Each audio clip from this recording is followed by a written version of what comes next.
إن الحمد لله الذي نحمده ونستعين ونستهديه ونعوذ بالله من شرور أنفسنا ومن سيئات أعمالنا من يهده الله فلا مضل له ومن يضلل فلا هادي له أشهد أن لا إله إلا الله وحده لا شريك له وأشهد أن محمدا عبده ورسوله صلى الله عليه وسلم لا نبي بعده أما بعد إني أوصيكم وإياي بتقوى الله فقد فاز المتقون يا أيها الذين آمنوا اتقوا الله حق تقاته ولا تموتن إلا وأنتم مسلمون وقال تعالى في كتابه الكريم أعوذ بالله من الشيطان الرجيم بسم الله الرحمن الرحيم يا أيها الذين آمنوا أطيعوا الله وأطيعوا الرسول وأولي الأمر منكم فإن تنازعتم في شيء فردوه إلى الله ورسوله إن كنتم تؤمنون بالله واليوم الآخر ذلك خير وأحسن تأويلا صدق الله العظيم. Al-Quran surah An-Nisa surah yang keempat ayat yang ke-59.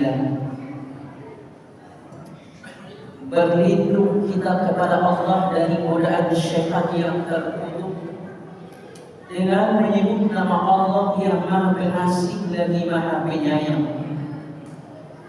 Wahai orang-orang yang beriman, taatilah Allah dan taatilah Rasul dan pemimpin di antara kamu. Fa in tanaza'tum fi syai'in farudduhu ila Allahi wa rasulih. Ketika kamu berbeda pendapat tentang sesuatu, maka kembalikanlah kepada Allah dan Rasulnya. Kembalikanlah kepada Al-Quran dan Sunnah Rasulnya.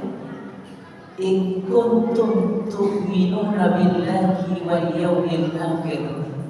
Jika kamu benar-benar beriman kepada Allah dan hari akhir, zalika khairu wa ahsanu ta'wila. Yang demikian itu adalah yang terbaik yang diambil keputusannya. Kaum muslimin bapak dan saudara, hamba Allah jamaah Jumat rahimakumullah. Kembali kita aturkan puji dan syukur kepada Allah Subhanahu wa taala. Allah yang senantiasa melimpahkan rahmat dan nikmat-Nya kepada kita. Sehingga dengan rahmat dan nikmat Allah yang kita terima dan kita rasakan, kita telah hadir di masjid yang kita cintai ini dalam rangka melaksanakan suatu kewajiban yang tidak bisa kita wakilkan kepada siapapun, walaupun kepada anak kandung sendiri, yakni melaksanakan sholat fardu Jumat secara berjamaah. Mudah-mudahan semua ibadah yang sudah kita kerjakan, ibadah yang sedang kita kerjakan, dan ibadah-ibadah yang akan kita kerjakan, ibadah yang diterima hendaknya di sisi Allah Subhanahu wa taala. Amin amin ya rabbal alamin. Kemudian marilah kita senantiasa berselawat kepada Nabi Muhammad sallallahu alaihi wasallam. Allahumma salli ala Muhammad wa ala ali Muhammad.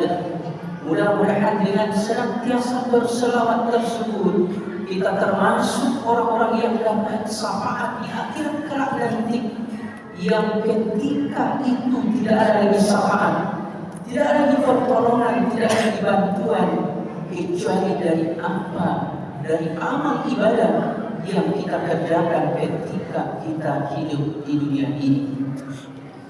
Kaum muslimin jamaah Jumat rahimakumullah, pada waktu khutbah yang ringkas dan terbatas ini, dari ayat yang kita bacakan tadi, judul khutbah kita hari ini adalah pemimpin yang jujur dan amanah.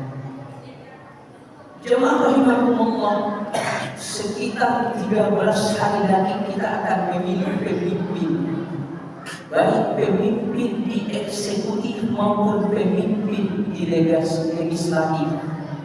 Maka pada kesempatan ini khatib ini menyampaikan sebuah kisah, di mana kisah ini terjadi pada masa Khalifah Umar bin Khattab.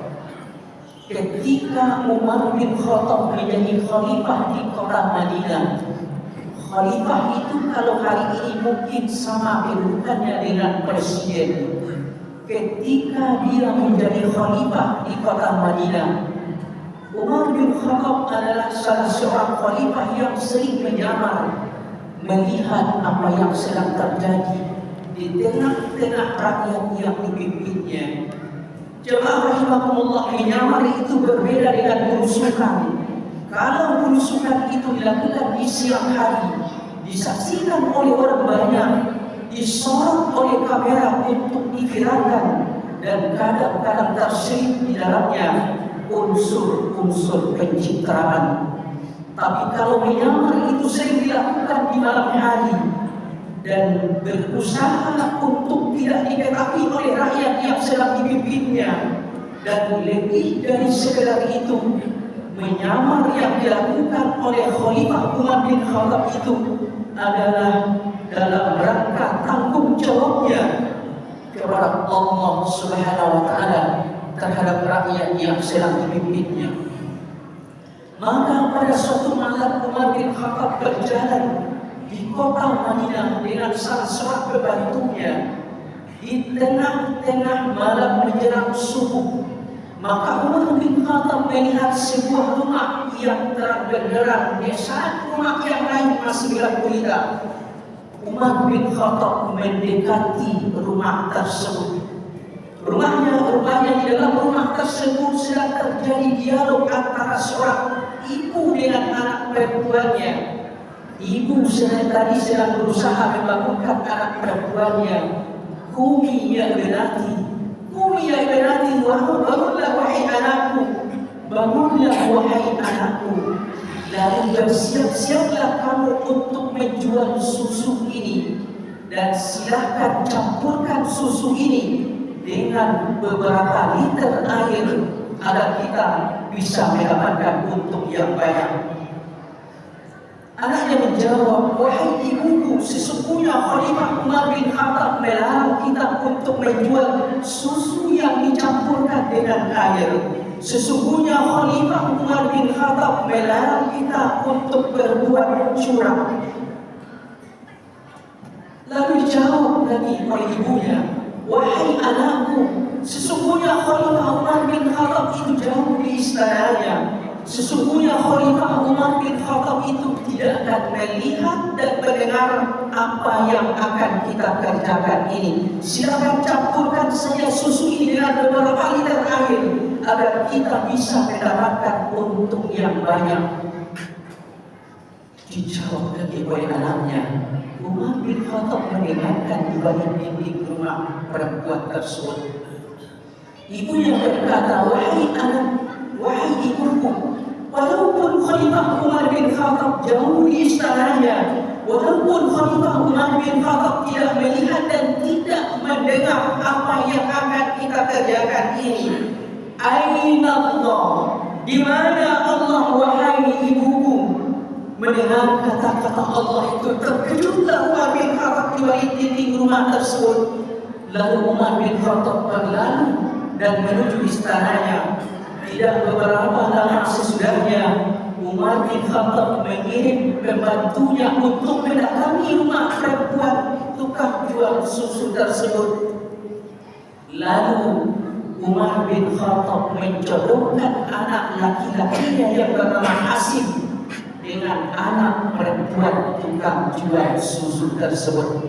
Akhirnya di dalam sejarah diceritakan bahwa anak perempuan tukang jual susu tersebut hidup di istana bersama Umar bin Khattab karena iman dan karena kejujurannya, hanya semata-mata karena Allah Subhanahu wa Ta'ala.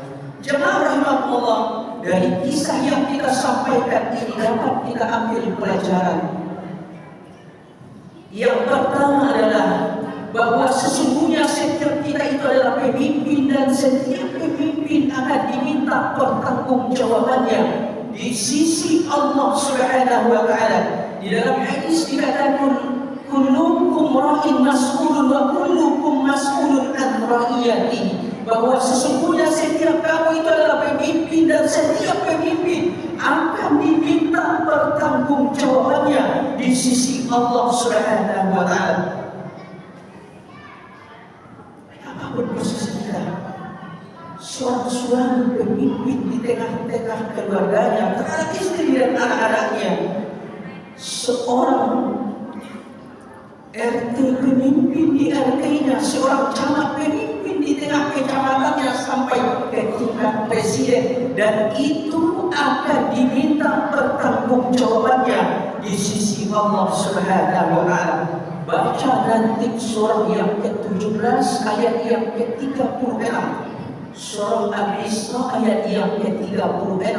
Allah menyatakan inna sam'a wal basara wal fu'ada kullu ulaika kana anhu mas'ulan. Sesungguhnya telinga, pendengaran, mata, penglihatan, hati dan pikiran, semuanya itu mas'ulan, akan diminta pertanggungjawabannya di sisi Allah Subhanahu wa Ta'ala. Akan diminta pertanggungjawabannya di sisi Allah.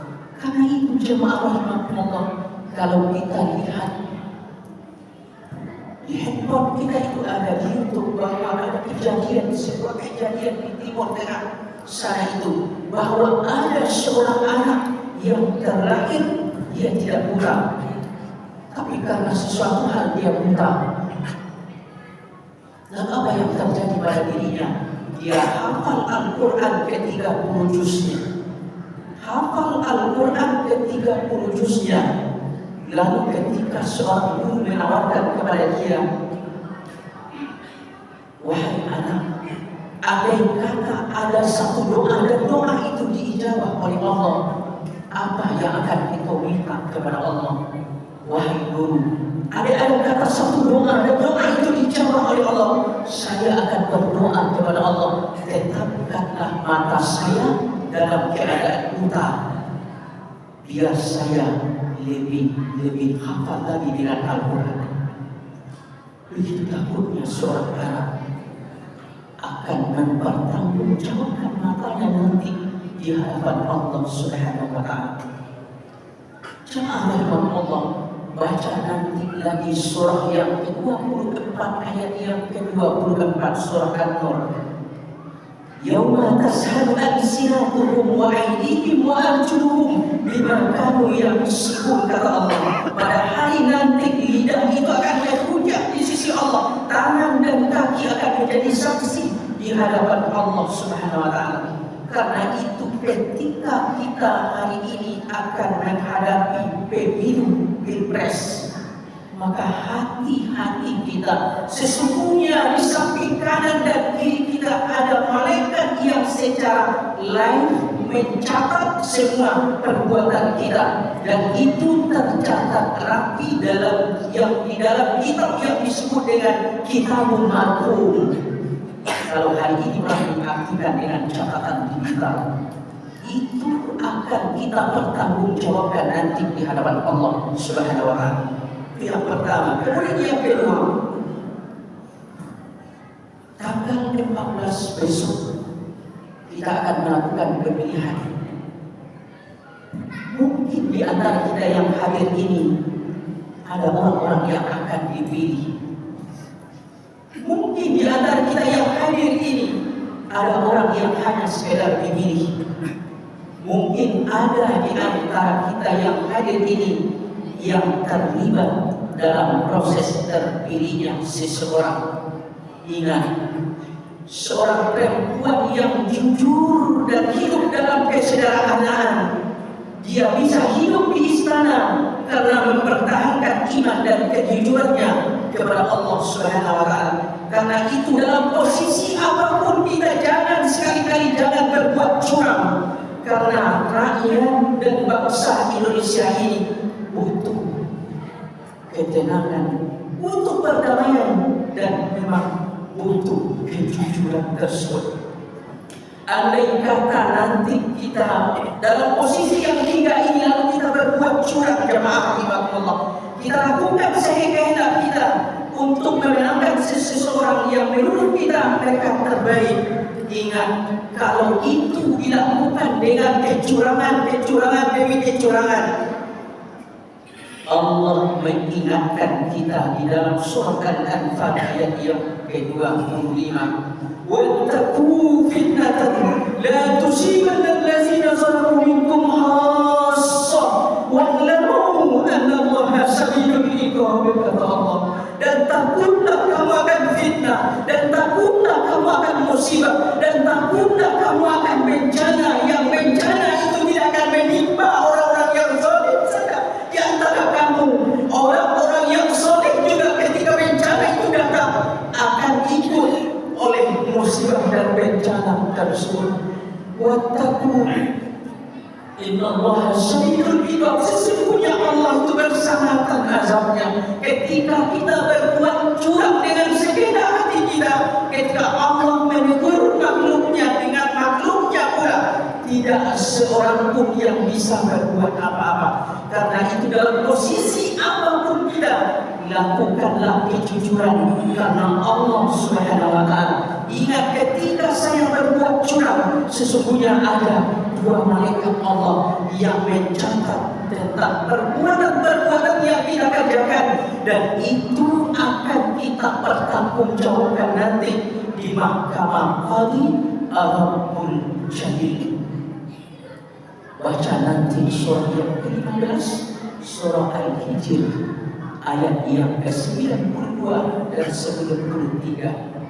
Fawarabbika lanas'alannahum ajma'in amma kanu ya'malun, kata Allah. Demi Allahmu, demi Tuhanmu, sesungguhnya manusia itu akan ditanya tentang apa-apa yang dia kerjakan di dunia ini, dan tidak sedikit pun yang luput dari pengawasan malaikat Allah Subhanahu wa Ta'ala.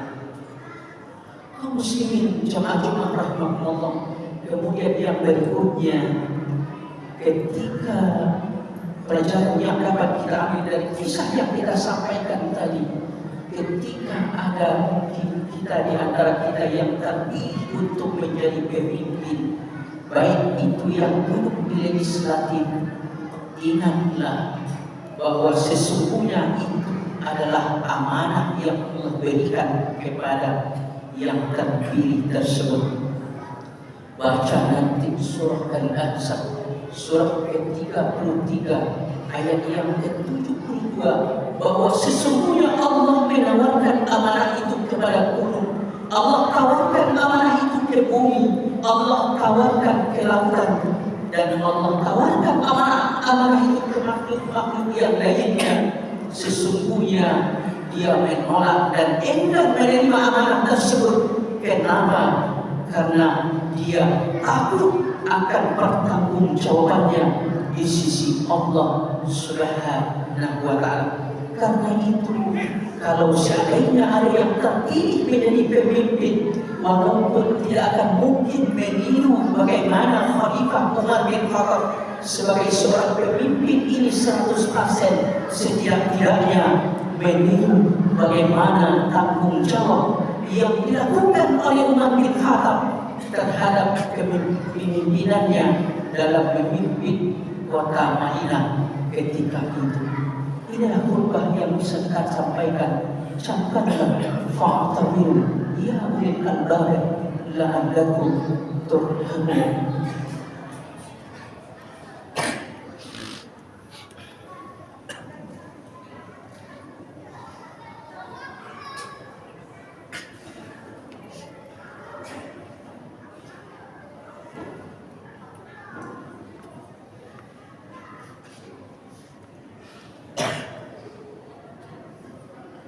Alhamdulillah, Alhamdulillah ghafir syabbi wa qabil tawbi syadidul iqab Zittawi la ilaha illa huwa ilaihil masyir Ashhadu an la ilaha illallah wahdahu la syarika lah Wa ashhadu anna Muhammadan abduhu wa rasuluh Sallallahu alaihi wasallam La nabiyya ba'da Amma ba'du inni usikum wa iyaya bittaqwallah فقد فاز المتقون يا أيها الذين آمنوا اتقوا الله حق تقاته ولا تموتن إلا وأنتم مسلمون وقاله تعالى في كتابه الكريم نعوذ بالله من الشيطان الرجيم بسم الله الرحمن الرحيم يا أيها الذين آمنوا أطيعوا الله وأطيعوا الرسول وأولي الأمر منكم.